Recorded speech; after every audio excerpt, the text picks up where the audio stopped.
नमस्कार श्रोते हो, दीपक रेगे कथाकथन चॅनलवर तुम्हा सगळ्यांचं मनापासून स्वागत. श्रोते हो, तुम्ही ऐकताय सोपान खोडे यांची गैराट ही कादंबरी आणि आज भाग 6. आज ना उद्या दत्त्याची जमीन विकली जाईल, आपल्याकडे 50 लाख घेऊन येईल, मग आपण मस्तपैकी बंगला बांधू, महागडी 4 व्हीलर गाडी घेऊ, उरलेली रक्कम बँकेत फिक्समध्ये ठेवू, त्याच्यावर मिळणाऱ्या व्याजात मस्त मजेत राहू, अशी स्वप्न नंदाचा नवरा मनात रंगवत होता. पण आत्तापर्यंत दत्तानं जमीन विकली का नाही याबद्दल त्याला काहीच कळलेलं नव्हतं. एक दिवशी बायकोला न सांगता मोटरसायकलवरनं तो टाकळीला आला. सासूरवाडीत न जाता बाहेरच त्यानं चौकशी केली तेव्हा दत्तानं जमीन विकल्याचं त्याला समजलं. खऱ्या खोट्याची खात्री करण्यासाठी तो दत्ताच्या शेतीकडे आला. तिथे ही जागा परमार कंपनीची आहे असा बोर्ड लावलेला होता. शिवाय JCBनं शेतातली विहीर बुजवायचं काम चाललेलं होतं. पूर्ण शेतीला तात्पुरतं तारेचं कंपाऊंड केलेलं होतं. हे सगळं बघितलं आणि नंदाच्या नवऱ्याच्या तळपायाची आग मस्तकाला गेली. रागारागात तो घरी आला.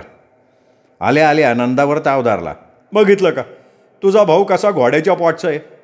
एवढा कडू अवलादीचा असेल असं वाटलं नव्हतं मला. नवऱ्याच्या रागाचा पारा चढलेला बघून नंदानं नरमाईनं त्याला विचारलं, का व काय झालं? काय झालं म्हणून काय विचारती? अरे जमीन विकून 15 दिवस झाले तरी आपल्याला कळवलं नाही त्यांनी. नाही व, असं नाही होणार. तुम्हाला कोणीतरी खोटी माहिती दिलेली दिसती. अरे कोणीतरी कशाला सांगायला पाहिजे? मी स्वतः जाऊन आलोय ना टाकळीला. जमिनीमध्ये परमार कंपनीच्या मालकी हक्काचा बोर्ड लागलाय. माझ्या डोळ्यांनी बघितलाय मी. असं कसं केलं दत्तानं? स्वतःशीच बोलावी तशी नंदा बोलली. उद्या टाकळीला जाऊन पैसे घेऊन ये. पैसे घेतल्याशिवाय घरातनं उठायचंच नाही. चला की मग तुम्ही बी. नाही मी नाही येणार. तुला मोटरसायकलवरनं टाकळीत नेऊन सोडतो. मी त्यांच्या घरी येणार नाही. पुढचं समज तुझं तू बघायचं. तुझा भाऊ लय आक्रम टेकलीचा आहे. जेव्हा सही पाहिजे होती तेव्हा धडपडत सायकलवर आला इथपर्यंत. आता पैसे द्यायचे म्हणल्यावर घोबडागत थोबाड लपून वाचलाय त्यो. दुसऱ्या दिवशी नंदाच्या नवऱ्यानं तिला टाकळीला आणून सोडलं. पैसे घेतल्याशिवाय यायचं नाही असं निक्षून सांगून तो पुन्हा परत गेला. नंदा चालत चालत आईच्या घरी आली त्यावेळी आबा गावात गेला होता. उशिरा उठलेला दत्ता आंघोळ करत होता. अनिता धुणं वाळत घालत होती. घरात एकटी शांताबाई बसली होती. ओसरीवर उभं राहून नंदानं आवाज दिला, आई. अगं कोण? नंदा आहे वय, ये की ग ये. शांताबाईनं बाहेर बघत नंदाला आत बोलवलं. नंदा आईच्या शेजारी येऊन बसली. शांताबाईंनी तिला विचारलं, चहा करू का पोरी? नाही ना ग. का ग? आई तुझ्याशी थोडंसं बोलायचं आहे. अगं मग बोल की. तुम्ही असं का केलं? काय केलं? जमीन विकली तरी आमचं पैसे का नाही दिलं? पैसे दिलं नाहीत? नाही ना, विचार की दत्ताला. शांताबाईनं बाहेर तोंड केलं आणि अनिताला हाक मारली. अनिता, ए अनिता. आले. अगं दत्ताचं झालं असेल तर इकडं पाठवून दे ग. वय पाठवत्या. अनिता आपल्या खोलीत गेली. अंगात कपडे घालत असलेल्या दत्ताला शांताबाईचा निरोप सांगितला. आईने बोलवले तुम्हाला? कशाला? वंसा आले आहेत. सांग येतो म्हणून. थोड्या वेळानं दत्ता आला. त्यानं बहिणीकडे बघितलं नाही की तिच्याशी बोललंही नाही. शांताबाईनं नंदाच्या पैशाबद्दल विचारलं तेव्हा पुढच्या आठवड्यात देऊ एवढंच बोलून तो घराच्या बाहेर पडला. नंदाला दत्ताचं वागणं पटलं नाही पण तिने तसं बोलून नाही दाखवलं. दुपारी जेवण करून आईवडिलांचा निरोप घेऊन नंदा एसटीनं कान्हेवाडीला परत आली. नवरा तिची वाटच बघत होता. ती घरात येऊन खाली बसताच त्यांनी तिला विचारलं, काय झालं? आणलं का पैसे? नाही. का? पुढच्या आठवड्यात देतो म्हणला. पुढच्या आठवड्यात काय? त्याला पैसे मिळाले नाहीत का? ते काय मी विचारलं नाही हो. अगं विचारायचं. तो असा का करतोय ते तरी कळलं असतं. जमीन विकली तरी आपल्याला कळवलं नाही. आता तू पैसे आणायला गेली तर पुढच्या आठवड्याचा वायदा केला. काय म्हणत तरी काय त्याच्या? बघू की पुढच्या आठवड्यात गेल्यावर कळलंच की. हा आठवडा संपून पुढचा आठवडा कधी सुरू होतोय असं नवऱ्याला झालं होतं. एक दिवस त्याला वर्षासारखा वाटत होता. कालचक्र त्याच्या गतीनं फिरत असतं. एक एक दिवस काळाच्या उदरात गडप होत होता. 7 वार संपले, आठवडा संपला, पुन्हा वारांची गणती सुरू झाली. नवऱ्यानं बायकोला आदेश दिला, नंदे टाकळीला जाऊन ये. हे बघा, या वेळेला तुम्ही माझ्याबरोबर चाला, मी एकटी काही जाणार नाही. मी कशाला पाहिजे तुझ्याबरोबर का? हां, पैसे आणायचे का नाही हा प्रश्न तुझा आहे. तेव्हा पैसे तूच घेऊन यायचे. आणि हे बघ, या वेळेला जर पैसे दिले नाही तर मोकळ्या हातानं परत यायचं नाही, तिथंच थांबायचं. पैसे दिल्यावरच इकडं यायचं. तशीच जर का आली ना, याद राख, मग अंगाचं कातडच काढतो तुझ्या. चल आवर लवकर, मागच्यासारखं तुला टाकळीत सोडतो. अहो, टाकळीत घेत आहे, मग तिथनं घरी यायला काय होतंय? त्यांच्या पुढं हात पसरायला मी येणार नाही. त्यांनी पैसे दिले नाही तर मला ते सहन होणार नाही, मग मी बाई गप बसणार नाही. ओगा वाद वाढवण्यापेक्षा तुझा. दोघेही मोटरसायकलवरनं टाकळीत आले. नेहमीप्रमाणे नवऱ्याने नंदाला बसस्टॉपवर सोडलं, परत गेला. नंदाला आलेली बघून ओसरीवर उभा असलेला दत्ता तिथूनच तिच्यावर खेकसला. कशाला 50 वेळा हेलपाटा घालती का तू? घरी काय कामधंदा आहे का नाही तुला? अरे बाबा, तिला घरात तर येऊ दे, आत आल्यावर बोल, तुला काय बोलायचं ते. नंदा घरात आली. रागारागानं दत्ताही तिच्या मागे आला आणि तावातावानं तिला बोलायला लागला. हे बघ नंदे, पुन्हा पुन्हा तू काही इकडे येऊ नको. तुझ्या त्या बधीर डोक्याच्या नवऱ्याला सांग, म्हणा 1 पैसा सुद्धा मिळणार नाही. अरे दत्ता, असं कसं बोलतोय तू? शांताबाईंनी त्याला विचारलं. असं कसं म्हणजे? त्याच्या बापानं काय माझ्याकडे ठेवली होती का? अरे ठेव नव्हती ठेवली दत्ता, पण आपण द्यायचं कबूल केलं आहे ना. कबूल केलं आहे म्हणजे काय द्यायलाच पाहिजे का? आता कबूल केलं आहे तर द्यायला नको आहे. मी 1 रुपया बी देणार नाही. अरे मग या आधी सांगायचं होतं, मग तिने ठरवलं असतं सही करायची का नाही ते. हे बघ दत्ता बापू, तू देतो म्हणला म्हणून त्यांना लागली आशा. आता नाही म्हणू नको, मला जाच होईल अरे त्यांचा. मग कशाला राहते त्याच्याजवळ? दे सोडून त्याला, तुझं दुसरं लगीन लावून देता येईन. अरे तुझ्या डोक्यात काय भुसा बिसा भरलाय का दत्ता? मेंदूवरचा ताबा सुटल्यागत काय बी कसं काय बोलतो तू? शांताबाई तडकल्या. माझं सांगणं नाही पाठायचं, माझा बोंबलत तसंच. असं म्हणून दत्ता घराच्या बाहेर पडला. काळजीच्या सुरात केविलवाणं तोंड करून नंदा आईला म्हणाली, आता काय करायचं काय? पैसे नेले नाहीत तर ते मला घरात सुद्धा घेणार नाहीत. अगं मी आहे ना पोरी, तू कशाला काळजी करते? आज संध्याकाळी त्यांच्या कानावर ही गोष्ट घालते आणि काय करायचं ते बघू आपण. हां आई, अगं माझ्या नाण्याचं चांदणं हो द्यायचं नसेल तर. आणि तिला एकदम रडायलाच आलं. आईच्या गळ्यात पडून ती ओक्साबोक्षी रडायला लागली. तिला आपुलकीनं थोपटत शांताबाई म्हणाली, अगं रडती कशाला? नाही दत्तानं पैसे दिलं तर आम्ही स्वतःला घाण ठेवू आणि तुला पैसे देऊ, मग तर झालं. पुस डोळे पुस, येडी कुठली. अगं तू काय बेवर्षी आहे का? हां गप आता. त्या रात्री नंदानं टाकळीतच मुक्काम केला, पण रात्री दत्ता घरी आलाच नाही. सकाळी आला नाही. दुपारपर्यंत वाट बघितल्यावर नंदा आपल्या आईला म्हणाली, आई आता निघू का मी? जातीस वय? काय करू अगं थांबून? तिच्या डोळ्यातच पाणी आलं होतं. हे बघ रडू नगस, दत्ता घरी आला की त्याला चांगलं फायलाव घेते मी. तुझं पैसे पोचतच करायला लावते. काय करायचे ते कर आई, पण आता पुण्यांदा काय तुझ्या दारात येणार नाही मी. अगं असं नाही म्हणायचं, खरं सांगते. तुला भेटायचं असेल तर तूच ये माझ्याकडं. बरं मी येईन तुझ्याकडं. जायच्या येळेला असो न ग गाळो, डोळं पुस. शांताबाईंच्याही डोळ्यात पाणी आलं होतं. स्वतःचे डोळे पुसून नंदा म्हणाली, चल आई येते मी. बाहेर येऊन आबाच्या पाया पडली. दत्ताच्या खोलीकडे बघत अनिताला म्हणाली, वहिनी जाते ग मी. हां या. निरोप देण्यासाठी अनिता दाराजवळ आली. मागे न बघता नंदानं पुढचा रस्ता धरला. डोक्यात विचारांचं काहूर माजलं होतं. आता नवऱ्याला काय सांगायचं?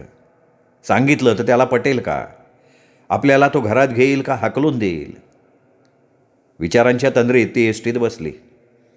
जसजशी कान्हेवाडी जवळ येत होती तसतशी तिच्या छातीतली धडधड वाढत होती. वाडी लवकर येऊ नये असं तिला वाटत होतं. अशी विचारचक्रात ती अडकली असताना काचकन ब्रेक दाबून गाडी थांबली. चला कान्हेवाडी उतरा. या आवाजासरशी ती विचारांच्या तंद्रीतनं जागी झाली. एसटीतनं खाली उतरली आणि जड पावलानं घराचा रस्ता चालायला लागली. घराच्या दारात येताच सैतानासारखा घरातनं नवरा ओरडला, पैसा आणला असन तर आत ये, नाही तर बाहेरच्या बाहेर जायचं माघारी. नंदा जमिनीला चिकटल्यासारखी जाग्यावर उभी राहिली. मी काय म्हणलं ऐकलं का? पैसे आणले का? नंदा काहीच बोलली नाही. अगं तुझी दात खिळ बसली का कान फुटल्या?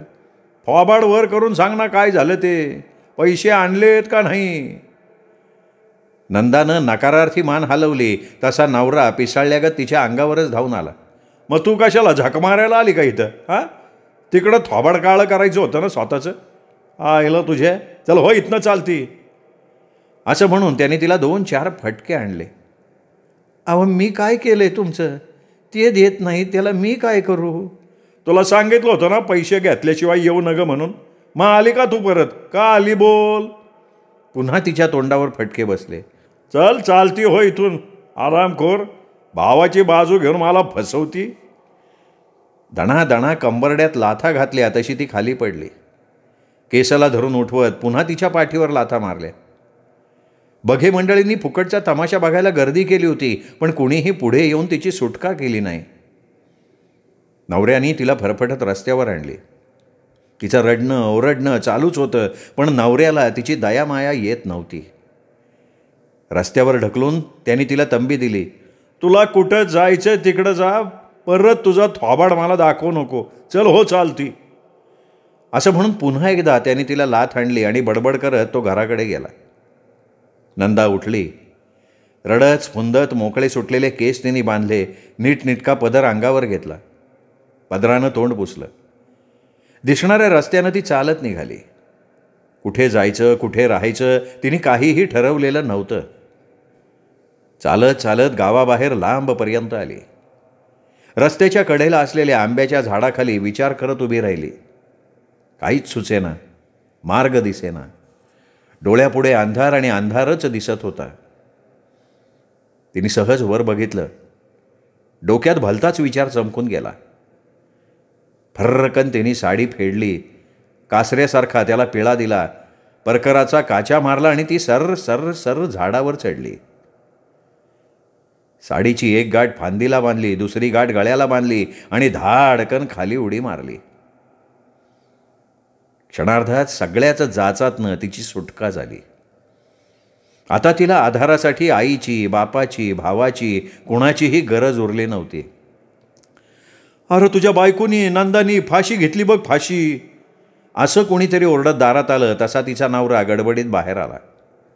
तसा समोर उभा असलेला घाई गडबडीत त्याला म्हणाला, अरे जा लवकर जा, साबळ्याच्या रानात तुझ्या बायकोनं फाशी घेतली. कावा? आता मला तरी काय माहिती, रानात नाही येताना मी बघितलं म्हणून तुला सांगायला आलोय. तसा तिचा नवरा साबळ्याच्या रानाकडे पळाला. शेजारी पाजारी त्याच्या मागे पळाले. ज्यांना जसं माहीत होईल तसे ते साबळ्याच्या रानाकडे येत होते. आंब्याच्या झाडाला लटकलेल्या प्रेताकडे बघून तिचा नवरा ओरडला, अगं नंदे काय केलंस ग तू हे? पोलीस पाटलानं पोलीस ठाण्याला कळवलं. थोड्या वेळात पोलीस आले. पंचनामा झाला. लटकलेलं प्रेत खाली घेतलं. ॲम्ब्युलन्स बोलवण्यात आली. पोस्टमार्टेमसाठी प्रेत तालुक्याला सरकारी दवाखान्यात नेण्यात आलं. पै पाहुण्यांना नातेवाईकांना फोनवरनं कळवण्यात आलं. नंदाच्या आईवडिलांनाही फोनवरनं निरोप देण्यात आला. ते नुकतेच जेवायला बसले होते. हा निरोप मिळताच न जेवता ते उठले. फोन करून दत्ताला बोलवून घेतलं. गाडी करून सगळेजण कान्हेवाडीला आले. नंदाचा नवरा दारातच गुडघ्यात मान घालून बसला होता. जवळचे पै पाहुणे जमा झाले होते. गावातली माणसंही दारासमोर गोळा झाली होती. गटागटानं एकत्र बसून दबक्या आवाजात कुजबुजत होती. गाडीतनं उतरताच शांताबाईंनी हंबरडा फोडला, पाहुणं माझी नंदा कुठं गेली हो? कुठं घालवली तिला? दुपारी तर माझ्याजवळ बोलून आली, माझी नंदा मला दाखवा की. शेजारच्या आया बाया शांताबाईची समजूत घालत होत्या. समजूत घालता घालता त्यासुद्धा रडत होत्या. रात्री 2-2:30च्या सुमाराला नंदाची डेड बॉडी घेऊन ॲम्ब्युलन्स आली. पुन्हा शांताबाईंना हंबरडा फोडला. प्रेतावर पडून ती धाय मोकलून रडायला लागली. शेजारच्या बायकांनी कशीबशी तिला बाजूला घेतली. पहाटे 4 वाजता नीरा नदीच्या काठी नंदाच्या देहाला अग्नी दिला गेला. दुसऱ्या दिवशी तिला सावडलं. तिच्या देहाची मुठभर राख नीरा नदीच्या पाण्यात विसर्जित केली. सारं काही शांत झालं. तिच्यासाठी कोणी पोलीस ठाण्यात तक्रार दिली नाही, कोणी फिर्याद केली नाही. एक अश्राप जीव हाकनाक बळी गेला. नंदाचं जाणं मात्र शांताबाईच्या जिव्हारी लागलं होतं. वारंवार तिची आठवण त्यांना व्हायची. त्यांच्या डोळ्यातनं आसवं गळायची. कुणाशी तरी बोलल्यागत त्याने सारख्या म्हणत असायच्या, अरे दत्त्या, पैसे दिला असतं तर माझी नंदा मला सोडून गेली नसती र. पण दत्ताच्या वागण्याला आता काही धरबंद राहिलेलाच नव्हता. स्त्री सुखाची आणि दारूची त्याला चांगलीच चटक लागली होती. पैसा आपण कमवत नाहीच होत, फक्त गमावतोय याचं त्याला भान नव्हतं. पैसा कुठं आणि किती खर्च करावा याचा तो विचारच करत नव्हता. साध्या साध्या गोष्टीतही पाण्यासारखा पैसा खर्च करत होता. मध्यंतरी त्यांनी बंगल्याचं भूमिपूजन केलं. त्यासाठी त्यांनी आमदार गुलाबराव भिलवडीकर आणि सिनेतारका स्मिता दडकर यांना बोलवलं होतं. त्यावेळी सोन्याची जर लावलेला फेटा बांधून आमदाराचा सत्कार केला होता. तसाच सत्कार स्मिता दडकरचाही केला होता. तिलाही पदराला सोन्याची जर असलेली साडी दिली होती. आमंत्रित लोकांच्या जेवणाची सोय क्लाउड9 या महागड्या हॉटेलमध्ये केली होती. असा सगळा अनावश्यक आणि अनाठाई खर्च चाललेला होता. बंगल्याचं काम सुरू केलं होतं, पण त्याचं त्या कामाकडे लक्षच नव्हतं. आबाच त्या कामावर देखरेख करत होते. कंत्राटदाराकडनं नीटनेटकं काम करून घेत होते. दत्ता नुसता सैराटासारखा इकडे तिकडे कुठेही फिरत होता. 8-8 दिवस तो बाहेरच असायचा. मित्रांना घेऊन कधी गोव्याला तर कधी मुंबईला फिरत असायचा. घरी आल्यावरही रात्री मुक्कामाला नसायचा.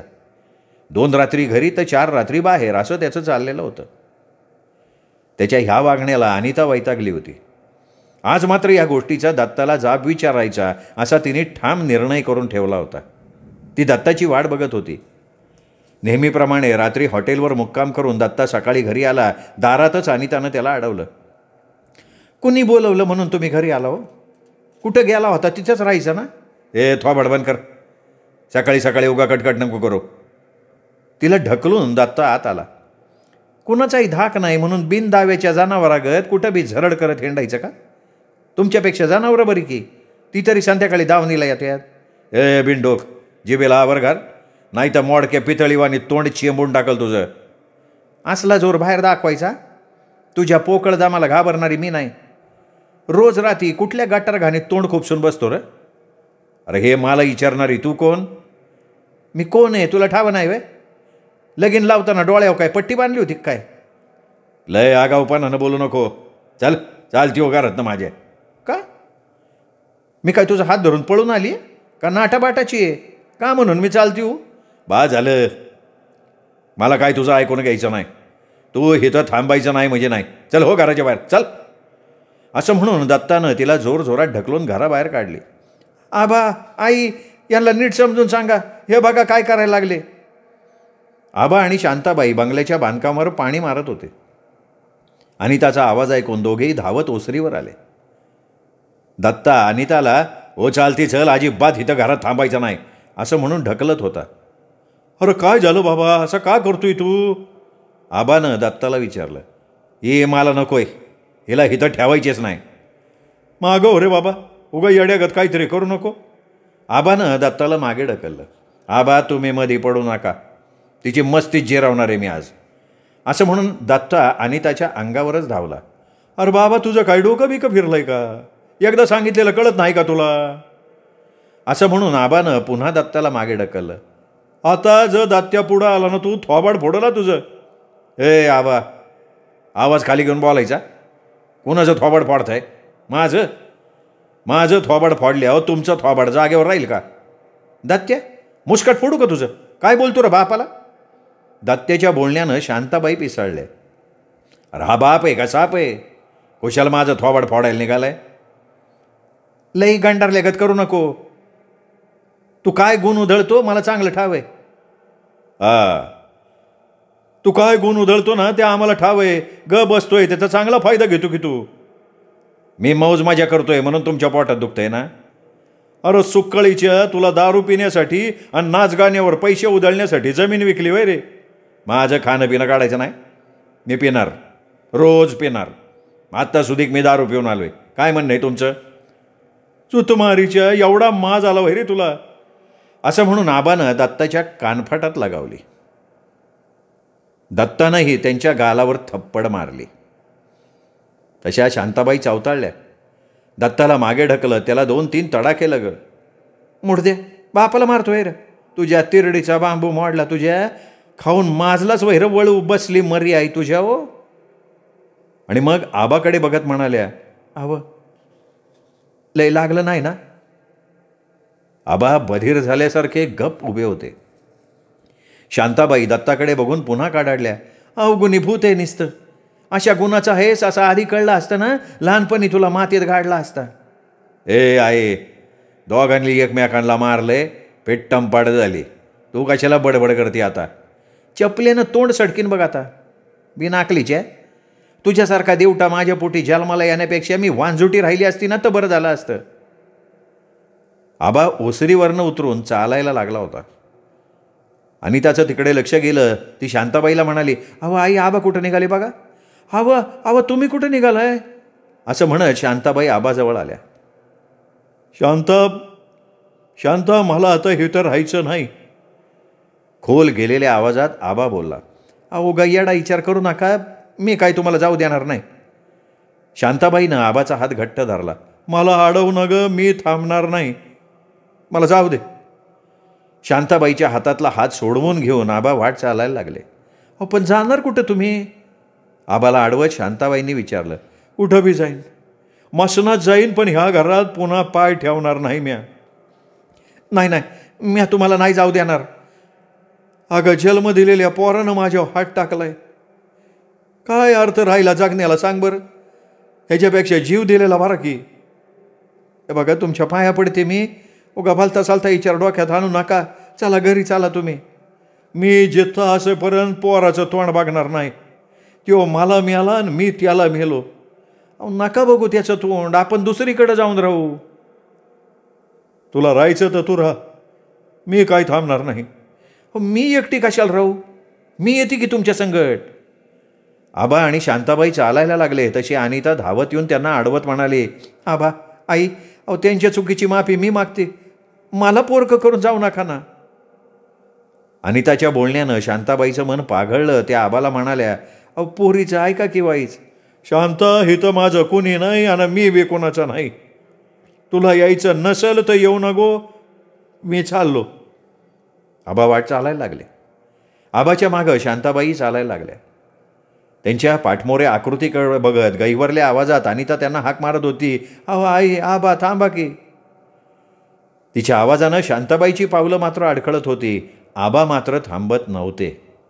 त्यामुळे शांताबाईलाही थांबता येत नव्हतं. ओसरीवर उभा राहून दत्ता अनिताला हाक मारत होता, अगं ये इकडे, कुठं नाही जाणार ते. नाटकं करतात, नाटकं, जाण्याची नाटकं. आणि गेले तर जाऊ दे की, काय अडणार नाही आपलं त्यांच्या वाचून. अनिताला मात्र रडू आवरणं कठीण झालेलं होतं. श्रोते हो, हा होता भाग 6. 7वा भाग उद्या. तोपर्यंत नमस्कार मित्रो.